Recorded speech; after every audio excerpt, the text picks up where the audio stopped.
साथियों नमस्कार। मैं डॉक्टर अनुराग विजयवर्गीय, एमडी आयुर्वेद, गुजरात आयुर्वेद यूनिवर्सिटी जामनगर से आयुर्वेद सिद्धांत और दर्शन विषय में। साथियों आज का मेरा विषय है जो कि बहुत महत्वपूर्ण विषय है। उसका शीर्षक है इन रोगों में भूल कर भी न खाएं तिल का तेल। तिल का तेल किस किस व्यक्ति को भूल कर भी नहीं खाना चाहिए, ये मैं महत्वपूर्ण जानकारी आपको देना चाहता हूँ। तो आप जैसा कि आजकल देख रहे हैं कि तिल का तेल बहुत ज़्यादा बिकने लगा है, विज्ञापन चल रहे हैं। अब आप स्वयं समझदार हैं। अब मैं यहाँ ये बताता हूँ कि तिल का तेल पहले सेवन करने से पहले ये जान लें कि किसको सेवन करना चाहिए और किसको नहीं करना चाहिए। तो आयुर्वेद में ये कहा है कि न पित्त रोगे न च शोणिते च पथ्यम महावात विकार संघे तिलोद्भवम तैलम उदाहरंती वाताश्रितान हंति समस्त रोगान। योग रत्नाकर नामक आयुर्वेद के ग्रंथ में यह श्लोक लिखा हुआ है। वो कहते हैं न पित्त रोगे, जिनको पित्त संबंधी रोग हैं उनको तिल का सेवन भूल कर भी नहीं करना चाहिए। न पित्त रोगे न च शोणित च, और जिनको रक्त संबंधित, शोणित कहते हैं रक्त, जिनको रक्त संबंधी विकार हैं उनको भी तिल का सेवन नहीं करना चाहिए। और पथ्यम महावात विकार संघे, जिनको केवल वायु के रोग हैं वो तिल का तेल सेवन कर सकते हैं, उनके लिए पथ्य माना गया है। पथ्यम महावात विकार संघे। और इसलिए वायु से संबंधित जो पैदा होने वाले रोग हैं उनकी तो तिल का तेल महान औषधि है। लेकिन न पित्त रोगे न च शोणित च, पित्त संबंधी रोग और शोणित संबंधी रक्त संबंधी रोगियों को बिल्कुल इसका भूल कर भी सेवन नहीं करना चाहिए।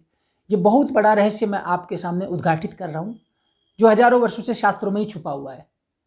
और आम जन इसमें दिग्भ्रमित है कि क्योंकि व्यापार की दृष्टि से लोग तिल का तेल का विज्ञापन कर रहे हैं, वो ये नहीं बता रहे कि किसको सेवन करना है किसको नहीं सेवन करना है।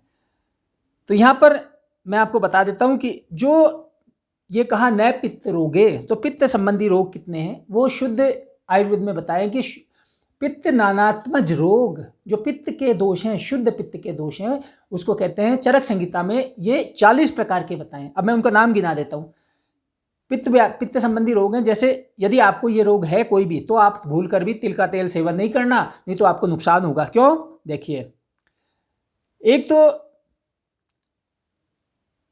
उसको कहते हैं सारे शरीर में किसी को जलन है, शास्त्र ने इसके लिए कहा है ओष, यानी सारे शरीर में जलन। प्लोष का मतलब है कहीं किसी लोकलाइज्ड जलन, जैसे किसी के पैर के तलवों में जलन है या शरीर में पूरे शरीर में जलन है, या एक कहते हैं दबथु, शास्त्र में लिखा है कि नेत्र आदि का जलना, आंखों में जलन महसूस करना, ऐसे रोगी को भी तिल का तेल सेवन नहीं करना चाहिए। और धूमक रोग होता है जिसमें गला आदि से धुआं निकलने जैसी प्रतीति होती है, ऐसा महसूस होता है कि गले में से धुआं निकल रहा है। अम्लक, अम्लक कहते हैं खट्टी डकारें यदि किसी को आती है, एसिडिटी जिसे कहते हैं, शास्त्र कह रहा है अभिपाक क्लमोत क्लेश तिक्ताम्ल उद्गार गोरवई हृतकंठ दाह अरुचि विश्च अम्ल पित्तम वदेत भिषक। अम्ल पित्त रोग के लक्षण है ये कि खट्टी डकारें आना, ऐसे रोगी को भी तिल का सेवन नहीं करना चाहिए। विदाह कहते हैं हाथ पैरों में जलन होना, अंतरदाह अंदर तपिश और जलन महसूस करना शरीर के अंदर, अंशदाह यानी कंधों में यहाँ पर जलन महसूस करना, ऊष्माधिक्यम शरीर में बहुत अधिक गर्मी महसूस करना। बहुत सारे रोगी ऐसे होते हैं जो कहते हैं बहुत गर्मी महसूस हो रही है, अतिस्वेद, बहुत ज़्यादा पसीना आना, अंग गंध, शरीर से दुर्गंध आना पसीना, और इस प्रकार से अंगावदरण एक रोग होता है, अंग विशेष में फटने जैसी पीड़ा होना, ये एक लक्षण बताया विशेष, उनको भी तिल का तेल निषेध है। इसके अलावा शोणित क्लेद, खून का पतला होना, जिनका खून पतला हो गया ना, कई लोग ऐसे होते खून पतला हो जाता है, नक्शीर छूटती है, उनको भी भूल के भी नहीं देना तिल का तेल, नहीं तो बीमारी बढ़ जाएगी। गलती से यदि आपने दे दिया, बाबाओं को कहने से यदि आपने दे दिया तो आपको नुकसान होने वाला है। इसके अलावा मांस क्लेद, मांस का सड़ना, त्वक दाह, चमड़ी में जलन होना, त्वग अवदरण, शास्त्र में लिखा है कि त्वचा का फटना, चर्म दलन यानी चमड़ी का फटना, रक्त कोठ यानी लाल रंग के चकत्ते पैदा होना, और हरितत्व यानी नाखून, नेत्र और मूत्र आदि में हरापन होना, इनको भी नहीं लेना चाहिए तिल का तेल। हरिद्रत्वम, हरिद्रा कहते हैं हल्दी, यानी नाखून, नेत्र और मूत्र में उसको कहते हैं कि पीलापन आना, हल्दी के रंग जैसा पीलापन आना। नीलिका, नीलिका रोग है अंगों का नीला पड़ना। कक्षा कहते हैं हर्पीज रोग, हर्पीज होती है ना, कक्षा रोग कहते हैं उसको, हर्पीज सिंप्लेक्स, वो रोग किसी को गया उसको भी नहीं लेना चाहिए तिल का तेल। इसके अलावा तिक्ताश्यता, तिक्ताश्यता का मतलब मुंह का कड़वापन, कई रोगी ऐसे थे मुंह का स्वाद कड़वा कड़वा रहता है। लोहित गंधाश्यता, और उसमें लोहित गंध, मुंह में खून जैसी गंध का महसूस करना, ये लक्षण कुछ रोगियों का आता है। पूती मुखता, मुंह में दुर्गंध आना, तृष्णा दिख के बहुत ज़्यादा प्यास लगना, अतृप्ति यानी भोजन और पानी पीने से तृप्ति नहीं होना, आशय विपाक, मुंह का पक जाना, मुंह में छाले आना, और इस प्रकार से गले का पकना, गलपाक, अक्षिपाक, आंखों का पकना, गुदपाक, गुदा में पकना, और मेढपाक, लिंग का पकना, और जीवादान, जीव रक्त का निकलना, शरीर से रक्त का निकलना, और तमह प्रवेश है, लक्षण बताया है चरक संहिता में कि अंधकार में प्रवेश होने के जैसा अनुभव महसूस करना, और नेत्र, मूत्र और मल का वर्ण हरा या पीला होना। यदि ये सब लक्षण हुए हैं, देखने में आ रहे हैं, तो आप भूल कर भी तिल का तेल सेवन नहीं करें। ये सब थे दूषित, ये सब थे पित्त के विकार, ये जो लिखा नए पित्त रोगे।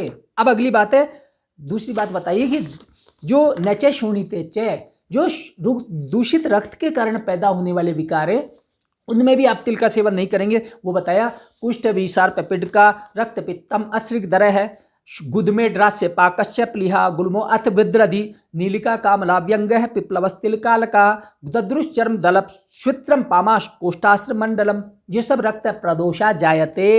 चरक सूत्र स्थान अध्याय 28 का 11वां नंबर का श्लोक है। क्या लिख रहे हैं कि आपको कुष्ठ रोग है, रक्त विकार है, 18 प्रकार के कुष्ठ बताए, उनमें आप बिल्कुल भूल कर भी सेवन नहीं करेंगे तिल का तेल। शरीर में दाफड़ हो रहे हैं, शरीर में जो है रक्त पित्त नक्षीर है, अस्रिक दर कहते हैं रक्त प्रदर, अधिक माहवारी आना, और इसके अलावा तिल्ली बढ़ना, इसके अलावा पेट में वायु गोला होना, और जख्म होना, और शरीर का नीला पड़ना, पीलिया, और झाइयाँ पड़ना, चेहरे पर झाइयाँ पड़ी हैं तो आप तिल का तेल नहीं लें, नहीं तिल का तेल खाएंगे तो आपकी झाइयाँ बढ़ जाएंगी। दाद, इसके अलावा सफ़ेद दाग, और खारिश, खुजली, और शीत पित्त रोग जिसमें दाफड़ पड़ते हैं, और इस तरह के रोगों में आप भूल कर भी इसका सेवन नहीं करेंगे। तो अब हम ये मैंने आज का विषय आपको ये बताया, और ये बात बिल्कुल सही है। एक जगह ये कहा है कि कुष्ठ रोग की बात कही, उसमें तिल का तेल सेवन नहीं करें, तो कुष्ठ रोग के लिए आयुर्वेद में एक अन्य जगह पर यह भी कहा है, वहाँ पर भी यही बात कही है, अन्न पानम हितम कुष्ठे न तु अम्ल लवणोष्णम दधि दुग्ध गुड़ानूप तिल माशास्त्य जित्राम। यहाँ लिखा तिल भी नहीं सेवन करना चाहिए जिनको कुष्ठ रोग हो रहा है। 18 प्रकार के कुष्ठ रोग में या रक्त विकारों में तिल का सेवन निषेध बताया है, और इस प्रकार से यह स्पष्ट है कि तिल का सेवन करने से आपको हानि होने वाली है, और आप इसमें किसी भी प्रकार के भूल भुलैया से उससे बच कर रहें, और किसी के कहने पर आप किसी भी आयुर्वेद विशेषज्ञ की सलाह पर ही इन सब चीज़ों का सेवन करें।